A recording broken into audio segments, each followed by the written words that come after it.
I am सुबा। अगर मैं आपसे कहूँ कि सिर्फ अपना खाना बदल के आपकी कोई भी बीमारी जड़ से ठीक हो सकती है, तो क्या आप मेरा विश्वास करेंगे? आपको कोई भी बीमारी क्यों ना हो, diabetes, high blood pressure, thyroid, PCOD, hair fall, जोड़ों में दर्द, माइग्रेन, सर्वाइकल, अगर आप अपनी डाइट बदल लें और उसको 100% फॉलो करें और 3 महीने बाद अपना ब्लड टेस्ट करवाएं, तो आपको वो बीमारी नहीं रहेगी। मुझे मालूम है आप मेरा भरोसा नहीं करेंगे। आप शायद सोचे, लेकिन मेरे खाने और बीमारी का क्या संबंध? बीमारी तो दवाई से ठीक होती है, खाने से थोड़ी। लेकिन आज दुनिया भर में हज़ारों लोग दवाइयाँ छोड़कर सिर्फ अपना डाइट और लाइफस्टाइल बदलकर बड़ी से बड़ी बीमारियाँ ठीक कर रहे हैं।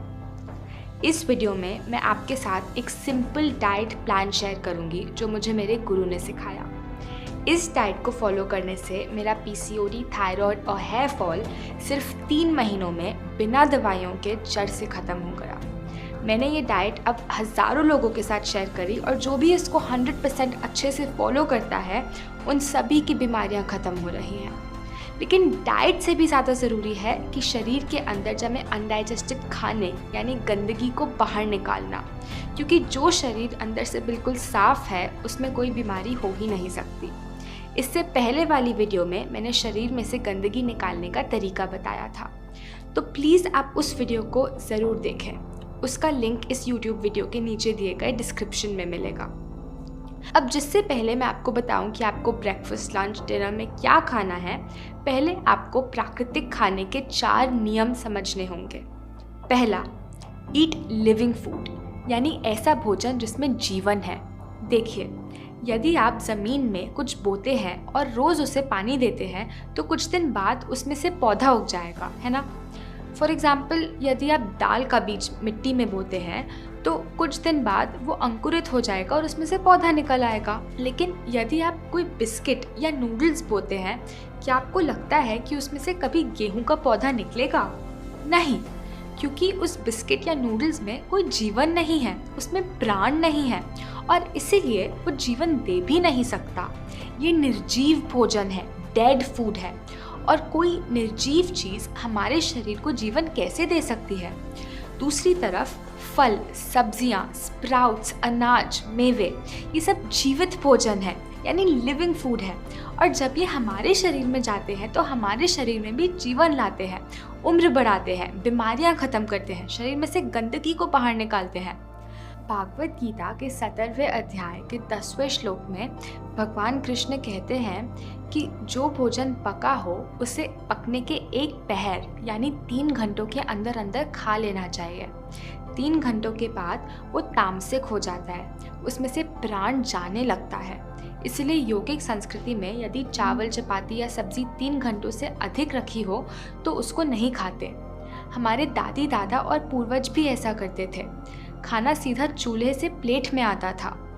और आजकल क्या हो रहा है? लोग सब्जी को फ्रिज में अगले 2-2, 4-4 दिन तक रखते हैं। रोज़ उसमें से थोड़ा निकालते हैं, खाते हैं और वापस फ्रिज में स्टोर कर देते हैं। वो बासी निर्जीव खाना खा रहे हैं और शरीर में कैंसर को आमंत्रण दे रहे हैं।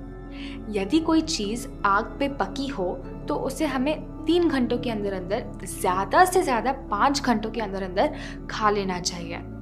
अब मुझे एक बात बताइए, ये 3 घंटों वाला नियम हम केवल सब्जी चपाती पे क्यों लागू करें? इन सब चीज़ों का क्या आप सोच भी सकते हैं कि ये चीज़ें कितने समय पहले पकाई गई होंगी? 3 घंटे छोड़ो, 3 दिन छोड़ो, ज़्यादातर चीज़ें तो 3-3 साल पहले पकाई जाती हैं और फिर पैकेट, बॉटल, कैन या डब्बे में बंद करके इन पे बहुत सारा केमिकल डाला जाता है ताकि ये दिखने या सूंघने में बासी ना लगे। ये केमिकल इन चीज़ों की शेल्फ लाइफ तो शायद बढ़ा देते हैं, लेकिन हमारी खुद के शरीर की शेल्फ लाइफ कम कर देते हैं।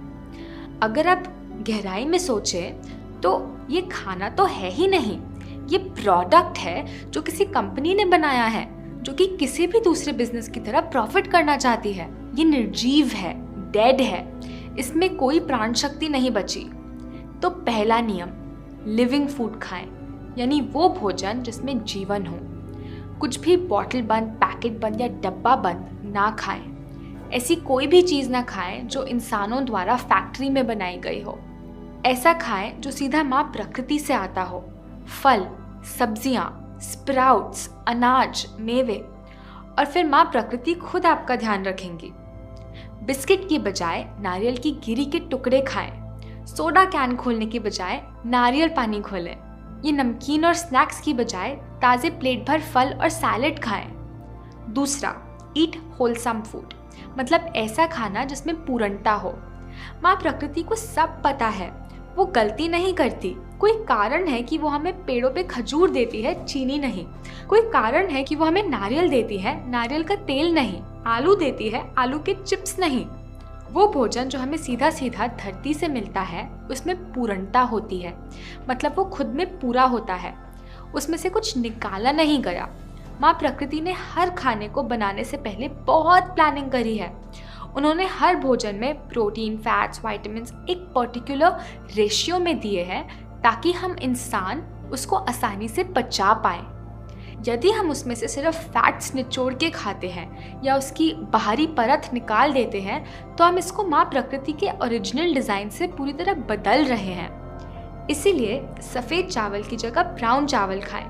ब्राउन चावल होलसम होते हैं, उसमें पूर्णता होती है। यदि हम उस पर लगी ब्रांड निकाल देते हैं तो वो सफ़ेद चावल बन जाते हैं। उस चावल को डाइजेस्ट करने का मैकेनिज्म तो ब्रांड में रह जाता है, जिसको हम निकाल के फेंक देते हैं। सफ़ेद चावल खाना ऐसा है जैसे आम की गुठली खा ली और आम बाहर छोड़ दिया।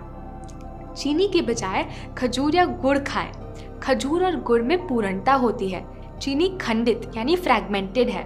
किसी चीज़ की तेल की जगह उसे साबुत खाएं। नारियल तेल की बजाय अपने खाने में कच्चे नारियल की गिरी घिस के डालें। यदि गेहूं खाना है तो हमेशा चोकर के साथ खाएं। रोटी बनाने से पहले छान कर गेहूं को चोकर से अलग ना करें। अपना आटा खुद पिसवाएं। तीसरा, ईट प्लांट बेस्ड फूड, यानी शुद्ध शाकाहारी भोजन खाएं।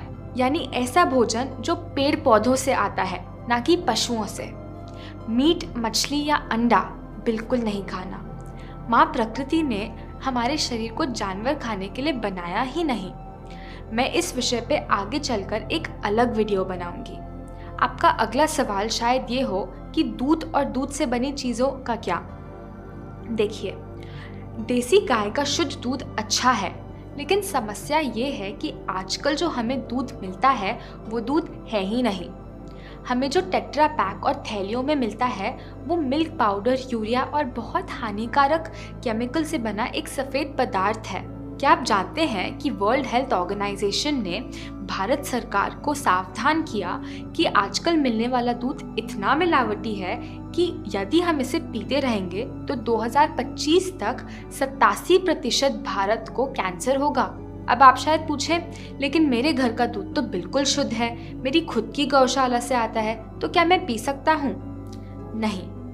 जिन लोगों को अपनी बीमारी ठीक करनी है, वजन घटाना है या फिर दिन भर बैठने का काम होता है, वो लोग दूध पचा ही नहीं सकते। शुद्ध दूध भी बहुत भारी भोजन होता है। छोटे बच्चे जिनकी हाइट बढ़ रही है या एथलीट्स जो दिन में 4-4, 5-5 घंटे धूप में खेलते हैं, वो शुद्ध दूध को शायद पचा सके, लेकिन आजकल हम में से ज़्यादातर लोग नहीं पचा सकते। दूध नहीं तो दूध से बनी कोई चीज़ भी नहीं लेनी। पनीर, घी, बटर अभी नहीं पचेगा। अब आप चिंता ना करें, दूध का एक आसान रिप्लेसमेंट है जो आपको वो सारा कैल्शियम, प्रोटीन, न्यूट्रिएंट्स, विटामिन्स दे सकता है जो आपको गाय के दूध से मिलना था। अंतर बस इतना है कि आपका शरीर इसे पचा सकता है। आप जानते हैं वो क्या है? नारियल का दूध। नारियल धरती पर सबसे अच्छे भोजनों में से एक है। इसे हमारे पूर्वज श्रीफल कहते थे। भारत में हर जन्म, हर शादी, हर उत्सव की शुरुआत नारियल तोड़ने से होती है, क्योंकि हमारे पूर्वजों को पता था कि अगर वो हमें कहें कि नारियल खाओ क्योंकि सेहत के लिए बहुत अच्छा है, तो शायद कोई ना खाए। लेकिन इसे हमारे रीति रिवाज में शामिल करने के बहाने ये नारियल किसी ना किसी तरह भारत के घर घर में पहुंच जाएगा। आप हमेशा नारियल का दूध खुद बनवाएं। पैकेट वाला नारियल का दूध नहीं पीना। बनाने की विधि नीचे दिए गए YouTube डिस्क्रिप्शन में मिल जाएगी। चौथा, ईट वाटर रिच फूड, यानी ऐसा भोजन जो रस से भरा हो। 2 तरह के भोजन होते हैं, वाटर रिच यानी ऐसा भोजन जिसमें पानी भरपूर मात्रा में हो, और दूसरा वाटर पुअर जिसमें कोई पानी नहीं है। वाटर रिच में आते हैं फल जैसे कि तरबूज, पपीता, ग्रेप्स, संतरा, टमाटर, खीरा, पत्तेदार सब्जियां, लौकी। वाटर पुअर में आते हैं सभी तरह के अनाज, चावल, गेहूं, चपाती, दाल, सूखे मेवे जैसे बादाम, अखरोट और स्टार्च वाली सब्जियां जैसे आलू, अरबी। देखिए, यदि आप उसे जूसर में डालें और बहुत सारा जूस निकले तो आप समझ जाना वो वाटर रिच है। क्या आप कभी रोटी या चावल का जूस बनाते हैं? नहीं, क्योंकि आपको पता है कि उसमें रस है ही नहीं। अब आपका शरीर 70% पानी है और 30% सॉलिड जैसे हड्डी, मसल और मांस। तो स्वाभाविक है आपकी डाइट 70% वाटर रिच फूड्स की होनी चाहिए जैसे जूस, फल, सब्जियां, और 30% वाटर पुअर फूड्स की जैसे अनाज और सूखे मेवे।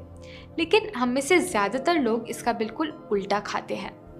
हम अनाज दिन में 3 बार खाते हैं जो पूरी तरह पचता नहीं और इसलिए हमें इतने सारे रोग हो रहे हैं। तो संक्षेप में, नंबर 1, ईट लिविंग फूड, यानी ऐसा भोजन जिसमें जीवन हो, जो सीधा खेत से आपकी किचन में आता है, किसी फैक्ट्री से नहीं आता। नंबर 2, ईट होलसम फूड, यानी ऐसा भोजन जिसमें पूर्णता हो, सफ़ेद चावल की जगह ब्राउन चावल, चीनी की जगह गुड़ या खजूर, तेल की जगह नारियल की गिरी। Number 3, eat plant based food, यानी शुद्ध शाकाहारी भोजन। आपका भोजन पेड़ पौधों से आना चाहिए, पशुओं से नहीं। मीट, मछली या अंडा बिल्कुल ना खाएं। गाय के दूध की बजाय नारियल का दूध इस्तेमाल करें। चौथा, ईट वाटर रिच फूड, यानी ऐसा भोजन जो रस से भरा हो। तो अब चलिए डाइट प्लान की बात करते हैं। हम दिन में 5 मेन मील सजेस्ट करते हैं। सुबह का डिटॉक्स जूस, नाश्ता, लंच, बीच की मिड मील और डिनर। मैं आपको इस वीडियो में जो टाइमिंग दूंगी वो ज़्यादातर लोगों को सूट करता है।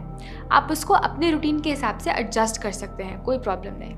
याद रखें कि इस डाइट प्लान में आप रोज़ 16 घंटे उपवास ज़रूर जोड़ के रखें, जिसकी बात हमने पिछले वीडियो में की थी। मतलब अगर आप डिनर रात को 7 बजे लेते हैं तो अगले दिन सुबह 11 बजे तक कुछ सॉलिड भोजन नहीं खाना। आइए सुबह के डिटॉक्स जूस से शुरुआत करते हैं, जिसे आप सुबह उठने के थोड़ी देर बाद ले सकते हैं, करीब 9 बजे। इसके लिए हम एक बहुत स्पेशल सब्जी का जूस बनाते हैं। जब ये हमारे शरीर में जाता है, सारे टॉक्सिन्स और गंदगी अपने अंदर सोखने लगता है, मैग्नेट की तरह। और जब ये निकलता है, बहुत सारी गंदगी अपने साथ लेके निकलता है। वज़न कम करने के लिए और त्वचा साफ करने के लिए ये बहुत अच्छा है। ये सब्जी बाहर से हल्के हरे रंग की होती है और अंदर से बिल्कुल सफ़ेद। क्या आप जानते हैं ये कौन सी सब्जी है? हिंदी में इसको सफ़ेद पेठा कहते हैं और इंग्लिश में ऐश कार्ड। ये आपको सब्जी वाले के पास मिल जाएगी। जूस बनाने के लिए पहले इसके छिलके को निकाल लें, अंदर से सारे बीज भी निकाल लें। फिर इसको काट कर जूसर में जूस निकाल लें। जूसर ना हो तो इसको मिक्सी में भी बनाकर छानकर पी लें। रोज़ सुबह 1 ग्लास करीब 300 ml पेठे का जूस पिएं। इसमें कोई नमक, नींबू, मिर्च मसाला नहीं डालना। चिंता ना करें, ये कड़वा नहीं होता। आप चाहें तो इसको आधा नारियल पानी के साथ मिक्स करके भी ले सकते हैं। अगर सफ़ेद पेठा ना मिले तो 1 ग्लास नारियल पानी का पी लें। अगर नारियल पानी भी ना मिले तो आप 1 ग्लास किसी भी सब्जी का जूस ले लें, जैसे घिया, खीरा या सेलरी का जूस ले सकते हैं। फिर जूस पीने के लगभग 2 घंटे तक कुछ ना खाएं, क्योंकि पेठे का जूस शरीर में सफाई का काम कर रहा है। कुछ खाएंगे तो सफाई रुक जाएगी। लगभग 11 बजे नाश्ते में आप एक बड़ी प्लेट मौसम का कोई भी फल ले सकते हैं, जैसे कि तरबूज, पपीता, संतरा, ग्रेप्स, सेब, नाशपाती। ऐसे फल खाएं जिसमें पानी ज़्यादा हो, इसीलिए केला नहीं खाना। सबसे अच्छा तो है कि आप एक बार में एक ही फल खाएं, लेकिन उससे संतुष्टि ना मिले तो 2 या 3 फल भी खा सकते हैं। हमेशा वो फल खाएं जो आपके देश में उगते हैं और मौसम के हैं। Always eat seasonal and regional. Seasonal फल हमेशा सस्ते भी होंगे। आप चाहें तो इसके ऊपर नारियल की गिरी घिस के डाल सकते हैं। फिर लगभग 2 बजे लंच में आप अनाज ले लें, चपाती और सब्जी। हम एक खास तरह की चपाती बताते हैं जिसे डाइजेस्ट करना, पचाना आसान होता है। ये पूरी तरह गेहूं की जगह आधी गेहूं और आधी सब्जी से बनती है। आप किसी भी सब्जी की चपाती बना सकते हैं। खीरे की चपाती, चुकंदर की चपाती, पालक चपाती, घिया चपाती, गाजर चपाती। इस तरह यदि आप 2 चपाती भी खाते हैं तो आपके पेट में अनाज सिर्फ 1 चपाती का जाता है। लेकिन इसका मतलब ये नहीं कि आप डबल चपाती खाने लग जाओ। उतनी ही चपाती खाएं जितना आप पहले खाते थे। मैं ये चपाती बनाने की पूरी विधि समझाने के लिए एक अलग वीडियो बनाई है। आपको इस YouTube वीडियो के नीचे दिए गए डिस्क्रिप्शन में चपाती वीडियो का लिंक मिल जाएगा। चपाती के साथ आती है सब्जी। अब जो हम सब्जी रेकमेंड करते हैं वो भी थोड़ी अलग है। तेल की बजाय हम इसमें नारियल घिस के डालते हैं और मिर्च मसालों की बजाय हम इसमें ताज़े हर्ब्स डालते हैं। इस तरीके से बनाई गई सब्जी सात्विक सब्जी होती है और बहुत जल्दी पच जाती है। इस सब्जी को बनाने की विधि भी इस वीडियो के नीचे दिए गए डिस्क्रिप्शन में मिल जाएगी। यदि आप 1 चपाती खाते हैं तो 2 कटोरी सब्जी खाएं। यदि आप 2 चपाती खाते हैं तो 4 कटोरी सब्जी खाएं। मतलब सब्जी ज़्यादा खानी है और अनाज कम। जब आप सिर्फ अनाज खाते हो बिना सब्जी के तो उसको पचाना मुश्किल होता है, लेकिन जब आप अनाज को सब्जी के साथ मिला के खाते हो तो उसको पचाना आसान हो जाता है। हफ्ते में 1 या 2 बार आप रोटी की जगह चाहें तो ब्राउन राइस भी ले सकते हैं। दाल रोटी की जगह सब्जी रोटी खाएं। दाल चावल की जगह सब्जी चावल खाएं। राजमा, चना, छोला बिल्कुल नहीं खाना, कम से कम तब तक जब तक आप पूरी तरह ठीक नहीं हो जाते। देखिए, ऐसा नहीं है कि दाल गलत है या राजमा गलत है। बात यह है कि हमारा ये मॉडर्न लाइफस्टाइल जिसमें हम दिन के 8 घंटे कंप्यूटर या मोबाइल फ़ोन पे बैठे रहते हैं और दिन में 1 घंटे से ज़्यादा एक्सरसाइज नहीं करते, ऐसे में उसको पचाना मुश्किल होता है। हमारे पूर्वज उसको आसानी से पचा पाते थे क्योंकि वो दिन के 6-8 घंटे धूप में मेहनत का काम करते थे। समस्या ये है कि हम लाइफस्टाइल तो आज का जी रहे हैं, लेकिन डाइट अपने पूर्वजों की खा रहे हैं और इसलिए बीमार पड़ रहे हैं। अब लंच और डिनर के बीच आपको शायद मिड मील लेने का मन करे। इस समय आप कोई भी ताज़ा जूस या पेठे का जूस या नारियल पानी ले सकते हैं। बिस्किट, स्नैक, नमकीन वो सब बिल्कुल नहीं लेना। यदि जूस के बाद भी भूख लगे तो 2-3 बिस्किट जितने टुकड़े नारियल की गिरी के ले लें या फिर कोई हल्का फल खा लें। बहुत लोगों को इस समय चाय या कॉफ़ी की आदत होती है। ऐसे में आप हर्बल टी ले सकते हैं। ग्रीन टी या कोई पैकेट वाली चाय नहीं लेनी। आप घर पे अपनी खुद की हर्बल टी बनाएं। उसकी रेसिपी इस नीचे दिए गए डिस्क्रिप्शन में है। फिर डिनर में सैलेड या सूप लीजिए। आपका सैलेड रॉ यानी कच्चा होना चाहिए। मौसम की कोई भी सब्जियों को काटकर, जैसे खीरा, टमाटर, चुकंदर, लेटस, धनिया, गाजर, उसमें नट जैसे काजू, बादाम से बनी होममेड ड्रेसिंग बना के डाल सकते हैं। सैलेड में कोई अन्न जैसे कि राजमा, दाल, चना नहीं डालना। मैंने आपके लिए कुछ बहुत टेस्टी सात्विक रेसिपीज़ बनाई हैं। उनमें से कुछ हमारे YouTube चैनल पे है, लेकिन सारी रेसिपीज़ के लिए आप हमारी फूड बुक ऑर्डर कर सकते हैं, जिसका लिंक इस YouTube वीडियो के नीचे दिए गए डिस्क्रिप्शन में है। अगर आप चाहें तो सैलेड के साथ एक सूप भी ले सकते हैं। आपके सूप में कोई तेल, दूध, अन्न नहीं होना चाहिए और वो कम से कम पका होना चाहिए। कुछ सूप की रेसिपीज़ हमारे चैनल पे हैं और बाकी हमारी बुक में। जब आप रात को अन्न छोड़कर सिर्फ सूप और सैलेड खाएंगे तो आपको बहुत लाइट फील होगा। और जब आप रोज़ सुबह अपना एक्स्ट्रा वजन घटता हुआ देखेंगे और बिना दवाइयों के अपनी रीडिंग्स कंट्रोल में आते हुए देखेंगे तो वापस मुड़ने का मन भी नहीं करेगा। तो आप दिन में 1 बार अन्न खा रहे हैं, 1 बार फल और 1 बार सैलेड। आप देखेंगे आपका डाइजेशन कमाल का काम करेगा। आप चाहें तो लंच और डिनर को स्वैप भी कर सकते हैं। लंच में आप सैलेड ले सकते हैं और डिनर में अनाज। अब ये डाइट प्लान उनके लिए है जिनको कोई बीमारी है और वो उसे जड़ से ख़त्म करना चाहते हैं। ये उनके लिए भी है जो पहले से फिट है और अपना वजन और हेल्थ मेंटेन करना चाहते हैं। लेकिन एथलीट्स और बच्चों के लिए ये सजेस्टेड नहीं है। 16 साल की उम्र तक बच्चे और एथलीट्स यदि वो बिल्कुल स्वस्थ हैं तो दिन में 2 से 3 बार अन्न खा सकते हैं क्योंकि वो उसे पचा सकते हैं। आइए अब कुछ इम्पोर्टेंट प्रश्नों का आंसर करते हैं। पहला प्रश्न जो होता है लोगों का, मुझे कितना पानी पीना चाहिए? आपको पानी केवल तब पीना चाहिए जब आपको प्यास हो। ठीक वैसे ही आपको खाना सिर्फ तब खाना चाहिए जब भूख हो। ज़बरदस्ती हर रोज़ 8-9 ग्लास पानी पीने की कोई ज़रूरत नहीं। एक्सेस में पानी पीना आपकी किडनीज पे बेवजह प्रेशर डालता है। एक्सेस पानी ना पीकर आप ऐसा खाना खाएं जिसमें पानी भरपूर मात्रा में हो। Water rich food. अगला प्रश्न, मुझे ये कब तक फॉलो करना है? इसको तब तक फॉलो करें जब तक आपको स्वस्थ और फिट रहना है और जब तक आपको शरीर में बीमारी नहीं चाहिए। जो मैंने आपको यहाँ दिया वो कोई डाइट प्लान या वज़न कम करने की तरकीब नहीं है। ये एक लाइफस्टाइल है जो आपको माँ प्रकृति और उनके खाने से वापस जोड़ता है। हमारे ये शरीर माँ प्रकृति का एक बहुत कीमती गिफ्ट है और दिन ब दिन, हफ्ते दर हफ्ता, साल दर साल समय गुजरे जा रहा है। रोज़ सुबह हम उठते हैं, खुद को शीशे में देखते हैं और सोचते हैं काश मुझे अपने दिन की शुरुआत ये दवाइयाँ लेकर ना करनी पड़ती, काश मेरा ये सारा एक्स्ट्रा वेट ना होता। मैं चाहती हूँ कि ज़िंदगी भर आप ऐसे इच्छा ना करते रहें। मैं चाहती हूँ कि आप महसूस करें कि कैसा लगता है आपके शरीर का हर अंग जब बिल्कुल अच्छे से काम कर रहा होता है, जब आपके शरीर में कोई बीमारी या बीमारी का बीज नहीं होता। मेरा यहाँ होने का सिर्फ एक मकसद है, आपको वापस माँ प्रकृति, मदर नेचर से जोड़ना। अभी के लिए इतना ही।